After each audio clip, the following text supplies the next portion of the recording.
Ryan Jarrell here for LowKick MMA, and I'm pleased to be joined by Kyle Daukaus, who will be fighting next on November the 21st at UFC 255. Kyle, how are you? Doing pretty well. How are you? I'm good, man. Good. And I'm really excited for this fight. It's been a minute since we've actually seen you inside of the octagon. You had that debut against Brendan Allen, and although you didn't get the win, you really impressed a lot of people and showed a great skill set and a lot of toughness in that fight. What has training and life been like for you since then?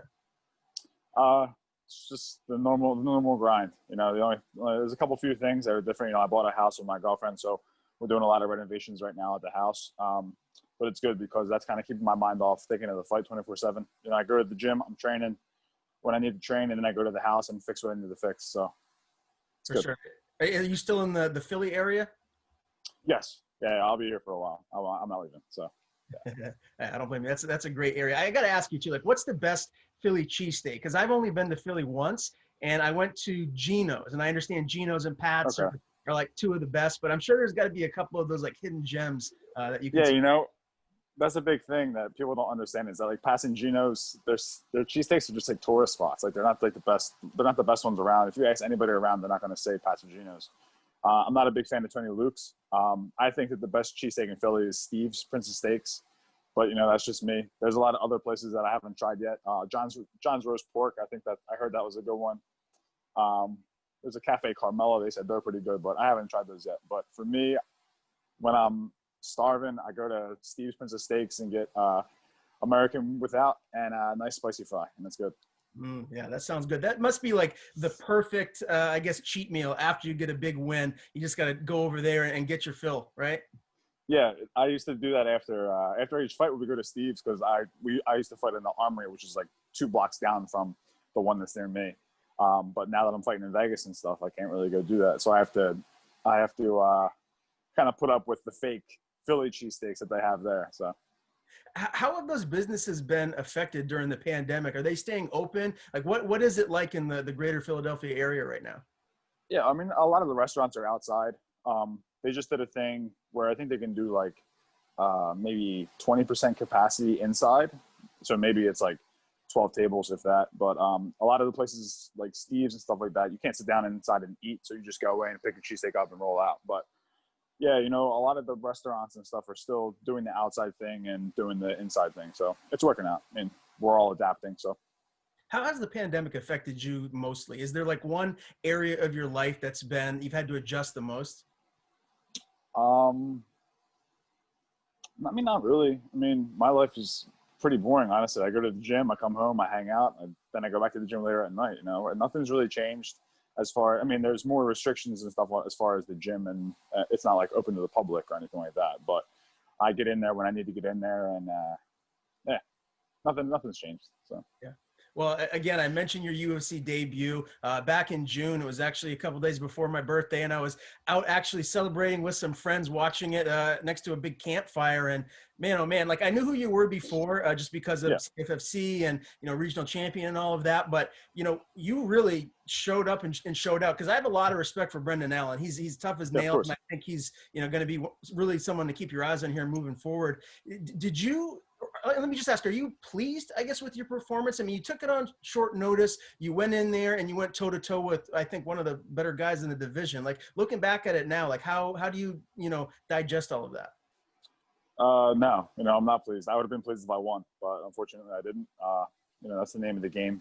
I took the fight on 10 days notice, you know, but there's nothing as far as like a camp and stuff like that. Like, I was ready to fight. I was prepping for a fight in, I believe it was August for the Contender Series. They wanted me on the Contender Series. I had gone through about 3 or 4 different opponents leading up to that, and then they just called me short notice. So, I mean, it was short notice, but I was still prepping for a fight prior to that. So, I don't know. I mean, I lost the fight. It is what it is. I can't do anything about it now. I'm not dwelling on it or anything like that. I'm just going day by day right now, just trying to be the best that I can be every single day leading up to the fight. Was there anything that, you know, you probably would have done differently if you had a second crack at it within that fight? I mean, round to round, I'm sure your corner was trying to have you make some adjustments and whatnot. Like, what were the things that, you know, you wish you would have done? I wish I would have kept it a little bit standing a little bit more. You know, I was getting the better of him standing.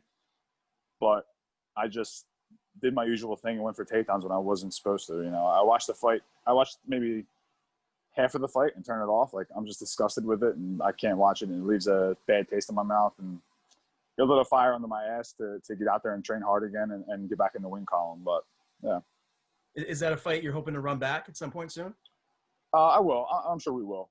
I'm sure Brandon, he was scheduled to fight last week, and something happened with his opponent or something like that, and now he's scheduled to fight this week. So I'm sure we'll meet again. It's just a matter of time. Yeah.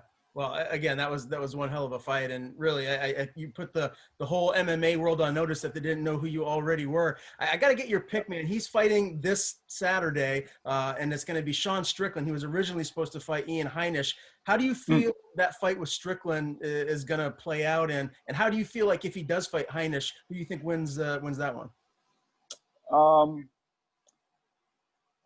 I haven't really watched a lot of Strickland's fights, so I'm not really like too familiar with him fighting. So I'm not really sure. I mean, Brandon's a tough kid. He comes to fight every single time, but I think what I'm more concerned about is like Ian had COVID, right? Or tested positive, I think. And yeah. at the weigh-ins, they took their masks down and got in each other's faces, and I think they were saying stuff to each other. So shouldn't that have transferred over? And now he might have it. So I'm curious to see if he's got it or see what's going on with that first. Yeah, it's super weird, man, because too, you just don't know. People don't show symptoms, and it can affect people differently. It's going to be interesting to see because the weigh-ins are right around the corner there. But yeah, either way, the middleweight division I feel like is as good as it's ever been. And you know, Izzy is the champion right now. He's talking about going up, fighting at light heavyweight. I'm not sure if they're going back and forth on that title fight right now, but you know, where do you feel you are going to be in the middleweight division here moving forward? I mean, obviously you're brand new to the division. Do you feel like in a year or two you're going to be one of those guys that cracks the top 15, top 10, and you're going to be getting these big money fights? Yeah, I believe at the end of the year next year, I'd say the end of 2021, I'd say around November, December, I'll be fighting top 10, maybe top 5 guy. It's just a matter of time. But yeah, I think that like with Izzy trying to move up and stuff like that, it's just going to hold the division, and it's just annoying and stupid. And the champs shouldn't do that. But yeah. Well, that's what I was going to ask too, because it's got to be frustrating for guys like yourself that are trying to climb the division, that really want to get those big fights. And then you have, you know, the champion who everyone wants to be the double champ now and win 2 different belts in different weight classes. Yeah, it's got to sit, I guess, pretty bad with a lot of fighters, not just yourself, right? Yeah, I mean, it is annoying at times, but the UFC is going to do what they can do to get the most money, and it's smart, you know. I'm also not a fan of the whole interim championship or whatever. Like, that's just pretty much the number 1 contender spot. It's just guaranteeing you a title shot, and we should just stick with the number 1 contenders. There should be no interim champs or anything like that. Like, if the champion's hurt, all right, sit out, and when you heal up, then we'll fight for the belt then. But other than that, I don't think there should be an interim belt or anything like that. You're pretty big for the division, right? I mean, how much weight do you have to cut to actually make 185? I'm not. I mean, I wouldn't say I'm that big. I mean, there's guys that are a lot bigger than me. I think I'm just tall. I walk around 215, 220, but I think I've heard that guys walk around 235 or so like that in the division. Mm-hmm. But if you look at the champ's walking around at 205, 203. Like, it's not a big deal. That's what I used to walk around at. Like, I think it was like the first 6 pro fights. I think it was. I was just hovering around 200, and something. I guess like my body's matured, and I've stuck with a strict lifting program, and I'm walking around now at 215 or so. So I mean, cutting 30 pounds is not. It's not the best. It's not fun, but I do it. You gotta stay away from those Philly cheesesteaks if you're gonna be cutting. Yeah, definitely. Now, you know, Adesanya has really been clearing the division out. I mean, he's looked fantastic against pretty much everyone. And, you know, there's a lot of people right now saying, you know, him versus John Jones or going up and facing Blachowicz and whatnot. But when you look at him as a fighter right now, how do you feel like he stacks up, comparatively speaking, to like the greatest middleweights of all time? Because there's been some fantastic fighters, you know, Anderson Silva in his prime. Where do you feel like Izzy is in that whole, you know, 185-pound discussion? Well, obviously he's one of the best. You know, he's the champion for a reason. But I think that stacking up, he's just like a younger Silva in a way. You know, the fights. Another advantage that he has is he's a kickboxer for however many years. He's got 100 or so fights, something like that, and the fights start standing. So you're at an advantage right away. So, yeah, I do think that he stacks up as one of the best. Do I think he's the best? No, but I mean, everybody has their own opinion. For sure. I'm a big Robert Whitaker fan. I think he's Yeah. the absolute man. Do you feel like a rematch with Whitaker, if that does happen, could be a different outcome? I mean, I don't know. Maybe. I mean, if I think there was a lot of pressure riding on Whitaker in the first fight, just because I think the fight was in New Zealand, right? It was his hometown. He was there. I don't know, man. It's tough. It depends on which Rob comes out. You know, the past two when he fought against Till and Cannon, he looked amazing. So I think if he comes out like that, he'll win. But I think it's very dangerous game to play, stand up with Izzy. So yeah, that's very well said, and I agree with that. You have a lot of big boys that you train with. You got your brother, yes. obviously UFC heavyweight, and I understand that a lot of your other training partners are heavyweights. How do you feel that helps you as far as making that transition down, cutting the weight down to middleweight, and fighting guys that are smaller than what you train with? I think it just makes me stronger as a fighter in a way, because these guys are 240, 250 pounds. And if I can match strength to strength with them and match my power and everything like that going into the fight against 185-pound guy is nothing. The maximum he's going to be weighing is 200 pounds. So he's going to be easy to move and easy to maneuver. Yeah, and your brother's really, much like yourself, he's picking up a lot of steam, getting a lot of attention. He's got 2 big wins, Parker Porter and now Rodrigo Nascimento. How good can this guy be? Obviously, he's your brother, so you're going to be a little bit biased. But like, where do you feel like we're going to see him in a year from now? I honestly think that he's going to be the champ, as I believe that, and he believes in me just the same. I think that we both match up well against everybody in our division. I think that he's going to break the top 10, I would say, after his next fight. I think he should be getting a top 20 guy next. Anything other than that, it's not helping him, and it's not helping the opponent, because the opponent's just going to get smashed. I think he deserves a top 20 guy right now, coming off 2 very good wins, very quick wins, and being a heavyweight. The division's not very stacked with good guys, and I think like the top maybe 5 or 8 guys are like the best guys that they have. But I think he matches up well against anybody that they have. Yeah, I'm excited to see him back in the cage again here very soon. As far as like your nerves and your anxiety goes, do you get more anxious watching him fight, or is it more when you're stepping into the cage? Try and compare that if you can. Yeah, I've cornered, I think, all but 2 of his fights. His last fight in Abu Dhabi, I wasn't there, so that was honestly the most stressful I ever was, because I wasn't there with him. Sorry. I wasn't even in like the same building. Like, we fought on the same cards and stuff like that, and I didn't corner him then. So that was all right, because I wasn't watching it, but I was watching it live, and I was here. His wife actually had a party to host for the fights, and I didn't go. I stayed home. I was like, nah, I'm not going. I'm going to stay home, watch this by myself. I stayed home, watched it by myself. But I think that was the worst that I've ever been. But I do actually get more nervous for my own fights than watching him fight. I don't really get nervous when watching him fight, because I know the hard work that he puts into it, and I know that he's talented. And if he just comes out there and he's the best that he can be, nobody can beat him. So yeah, I get more nervous for my fights than his fights. Yeah. Okay. Well, fair enough. In doing my research for this interview, I was actually surprised to see that, if I'm not mistaken, according to Tapology, anyways, you had 5 losses as an amateur. I didn't expect that. How much have you grown as a fighter since your early days when you first started? Yeah, I was a 5-5 amateur. I think I started out like 1-3 or something like that. It's crazy, But again, my first couple fights were at heavyweight, and then I went to 205, and then I dropped down to 85. And ever since I've been to 85, I've been comfortable, I've been strong, and I've been dominant in all my opponents. So I really do believe that my transfer from amateur to pro was the whole mental game. I was mentally weak as an amateur. I was just like competing just to compete. Like, I know I wanted to be in the UFC and stuff like that, but I didn't understand the mental aspect that you need to have going into a fight, and the mental toughness that you need to go into the fight and perform in front of a bunch of people. I was just thinking like every time I stepped into the cage as an amateur, I was too busy looking around about who was there and whatnot. And it was just not the smartest thing to do, but I've learned from my mistakes and everything like that. And I've read up on a lot of mental health books as far as sports psychology and stuff like that, and I think that's probably the key to everything, all of my success.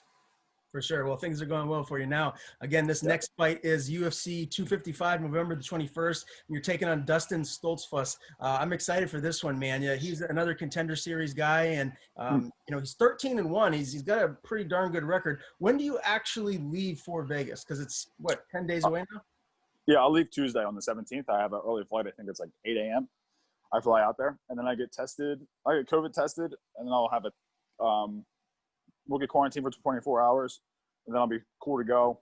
And then I'll just train and stuff like that in the hotel, not really worry about it, and just worry about the wake up. All right. Well, who's going to be in your corner come fight night? My brother is flying out with me. My coach, Will Martinez, who is a Bellator vet, he'll be there. And you've had a little bit of experience now fighting with, no fans in the arena. How does that affect you? Are you one of those guys that, gets amped up by the noise and just the energy in the arena, or do you not really care quite as much now that you've kind of, done all of those sports psychology research and worked on your mental game?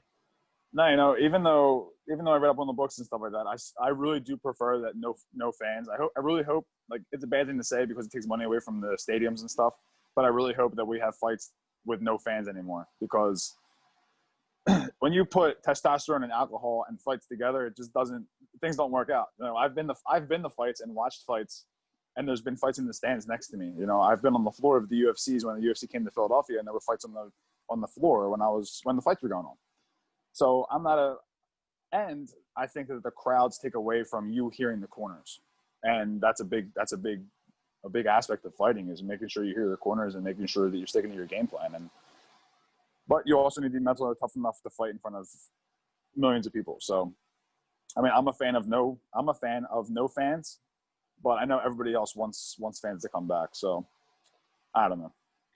How do you deal with trolls? Because I got to be honest, man, I didn't expect to see as many keyboard warriors and people that actually go on a fighter's social media page after they lose and throw shade and say nasty things. It surprised me. I thought, geez, these are the toughest guys on the planet. You probably want to keep your mouth shut because you're not going to say it to them if you see him in person.